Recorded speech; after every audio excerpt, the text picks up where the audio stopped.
Ya, assalamualaikum warahmatullahi wabarakatuh. Eh, Selamat pagi anak-anak. Semoga kalian semua dalam lindungan Allah Subhanahu wa Ta'ala, sehat walafiat, dijauhkan dari virus COVID dan sebagainya. Bapak ingatkan kepada kalian untuk selalu mencuci tangan kalian dengan sabun apabila hendak beraktivitas. Gunakanlah masker ketika kalian keluar rumah, serta untuk sementara hindari keramaian terlebih dahulu. Nah, hari ini Bapak ingin menjelaskan kepada kalian yakni tentang tema pertama, selamat hidup.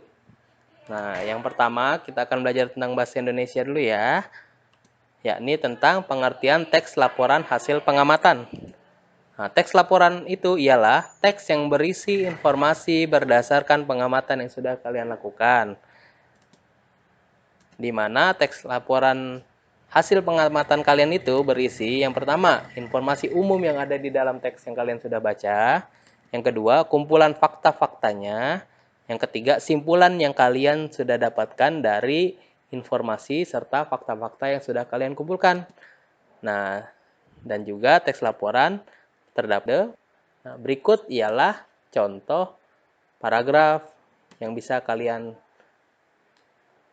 simpulkan. Yang pertama, selain nasi dan jagung, sebagai makanan pokok, masyarakat Indonesia terdapat pula singkong. Singkong termasuk tanaman umbi-umbian. Pada tanaman singkong, bagian yang dijadikan makanan pokok adalah umbi akarnya. Nah, dari paragraf ini, apa sih fakta-fakta yang kalian bisa ambil? Yang pertama, singkong merupakan makanan pokok yang lain selain nasi dan jagung. Yang kedua, singkong termasuk tanaman umbi-umbian, itu faktanya. Yang ketiga, yang dijadikan makanan pokok ialah umbi akar. Nah, dari ketiga fakta yang sudah kalian ambil, apa sih ide pokoknya yang bisa simpulkan? Nah, ide pokok yang bisa kalian simpulkan ialah singkong sebagai salah satu makanan pokok masyarakat Indonesia. Nah, berikut ialah tugas kalian ya. Di pelajaran bahasa Indonesia kali ini ada beberapa tulisan. Nah, kalian bisa pause dulu ya ketika kalian membacanya. Nah, ingat ini ditulis di buku kalian. Kemudian kalian beri ide pokok yang ada pada setiap paragrafnya. Ada paragraf 1, paragraf 2,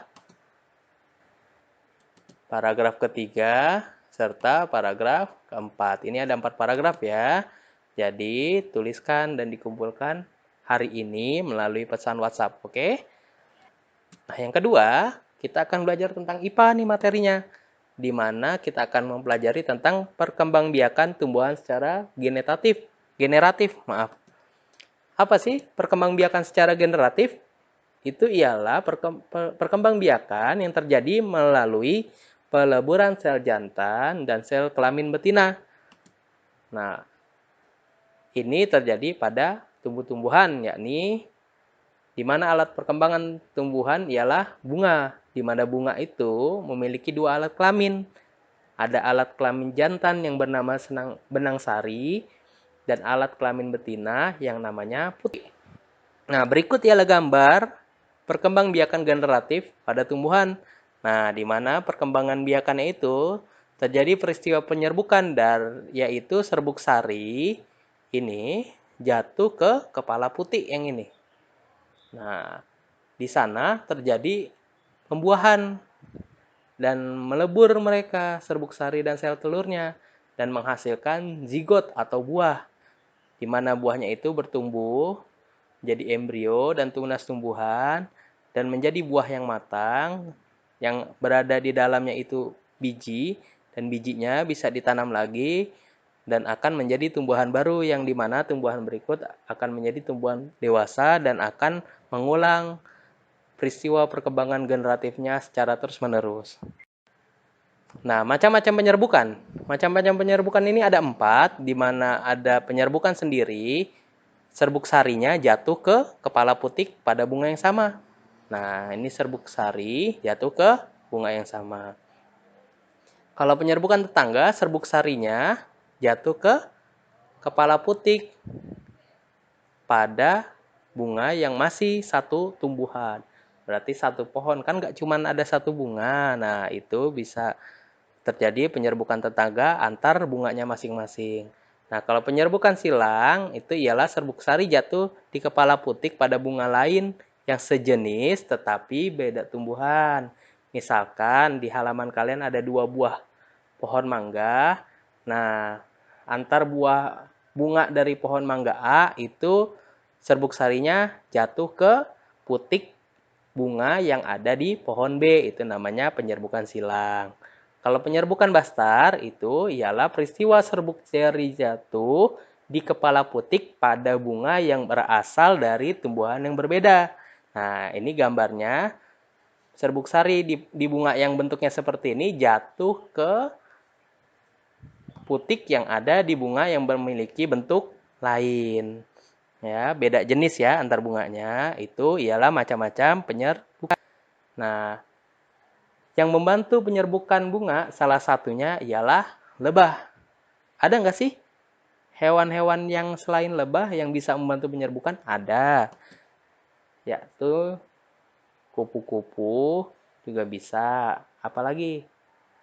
Lalat bisa nggak ya? Bisa. Nah, kalau lalatnya itu menempel pada bunga, antar bunganya. Bisa juga angin, bisa. Nah, banyak macamnya ya yang bisa membantu penyerbukan. Nah, cukup sekian ya tugas pelajaran IPA hari ini. Sekarang Bapak mau ngasih tugas. Tugas IPA yakni carilah gambar yang ada di internet tentang bagian-bagian dari bunga. Kemudian kalian gambarkan di buku gambar atau kertas HVS kalian, lalu fotokan ke Bapak ya hasil pekerjaan kalian. Ingat, berarti hari ini ada 2 tugas ya. Yang pertama tugas bahasa Indonesia, mencari ide pokok dari 4 paragraf yang tadi. Yang kedua, menggambar bagian-bagian dari bunga yang kalian bisa lihat di internet. Berarti ada 2 tugas itu, kalian kerjakan dua-duanya, kemudian kalian fotokan hasil pekerjaan kalian ke WA Bapak ya.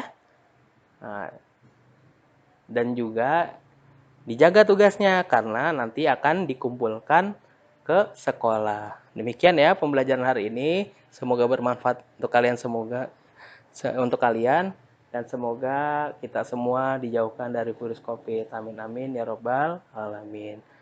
Cukup sekian dari Bapak. Wassalamualaikum warahmatullahi wabarakatuh.